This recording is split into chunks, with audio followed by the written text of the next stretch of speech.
আসসালামু আলাইকুম ভিউয়ার্স, আশা করছি সকলে ভালো আছেন। তো ওয়ালটন প্রিমো S8 মিনি এই স্মার্টফোনটি বাংলাদেশে বর্তমান প্রি অর্ডারে অ্যাভেলেবল রয়েছে। তো এই স্মার্টফোনটির প্রাইস টাকা হয়েছে 12,500 টাকা। তো অবশ্যই এই ফোনটি নিয়ে কিন্তু তুমুল সমালোচনা চলছে বর্তমান সময়ে বাংলাদেশে। তো এই স্মার্টফোনটি আপনাদের জন্য কেমন হতে যাচ্ছে এবং এই ফোনটি কেনা উচিত কিনা, তো আজকের এই ভিডিওতে সেটি নিয়ে আমরা ইন ডিটেলসে আলোচনা করতে যাচ্ছি। এর জন্য অবশ্যই ভিডিওটি কিন্তু স্পেশাল হতে যাচ্ছে। তো কথা না বাড়িয়ে তাহলে ভিডিওটি স্টার্ট করা যাক। সো প্রথমে যদি আমরা স্মার্টফোনটির ডিজাইন এবং বিল্ড কোয়ালিটিতে আসি, তো ফোনটির ফ্রেম এবং রিয়ারে দেখতে পারবো পলিকার্বনেট ম্যাটেরিয়াল, যেটি কিনা গ্লসি ফিনিশিং এর সাথে আসা যাচ্ছে এবং ওয়েট হতে যাচ্ছে 205 গ্রাম এবং থিকনেস 9.15 মিলিমিটার। এবং এই ফোনটিতে যাবতীয় যে পোর্টস এবং বাটন সকল কিছু কিন্তু থাকতে যাচ্ছে এবং এই ফোনটিতে থাকছে সেকেন্ডারি নয়েজ ক্যান্সেলেশন। তো অবশ্যই এটি কিন্তু হতে যাচ্ছে একটি এক্সট্রা প্লাস পয়েন্ট। তো অবশ্যই ফোনটির ডিজাইন এবং বিল্ড কোয়ালিটি যে ফ্ল্যাগশিপ ক্যাটাগরি হতে যাচ্ছে তা তো বলতেই হচ্ছে।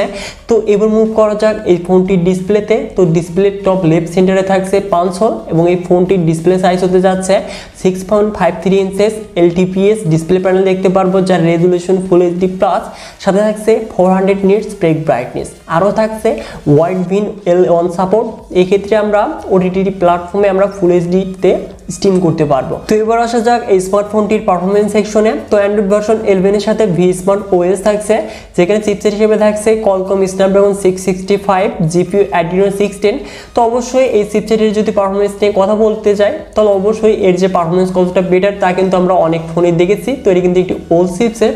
তো অবশ্যই এই বাজেটে গেমিং পারফরমেন্স এক কথায় অসাধারণ হতে যাচ্ছে। এবং এই ফোনটি আমরা দুটি ভেরিয়েন্টে দেখতে পারবো, 4GB এবং 6GB র্যাম, যার টাইপ LPDDR4X এবং 64GB স্টোরেজ, যার টাইপ UFS 2.1।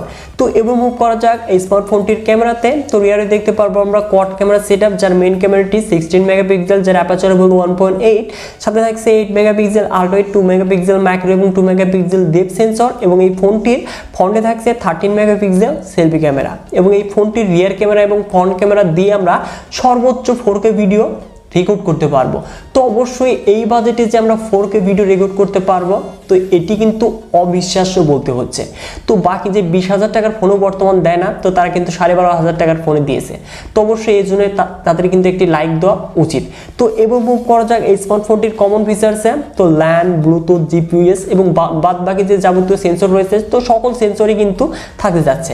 সাথে থাকছে 5000 mAh ব্যাটারি, যেটি কিনা 8 ওয়াট ফাস্ট চার্জিং সাপোর্টেড। এবং এই স্মার্টফোনটির অফিসিয়াল প্রাইস রাখা হয়েছে প্রি অর্ডারে 12,500 টাকা। তো অবশ্যই 12,500 টাকা এই স্মার্টফোনটি নিয়ে যদি আমি এক কথাই বলি, তো অবশ্যই design, display quality, camera setup এবং গেমিং পারফরমেন্স তো এক কথায় অসাধারণ হতে যাচ্ছে। তো এই ফোনটিকে টক্কর দেওয়ার মতো মনে হয় না 12,500 টাকায় কোনো ফোন রয়েছে, যদিও 13,000 টাকায় কিন্তু বর্তমান অফিসিয়ালি লঞ্চ হয়েছে Redmi 10C।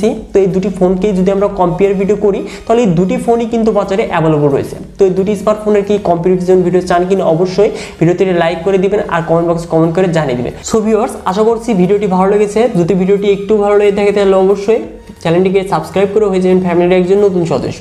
সো ভিউয়ার্স, দেখা হচ্ছে পরবর্তী নতুন কোনো ভিডিও নিয়ে।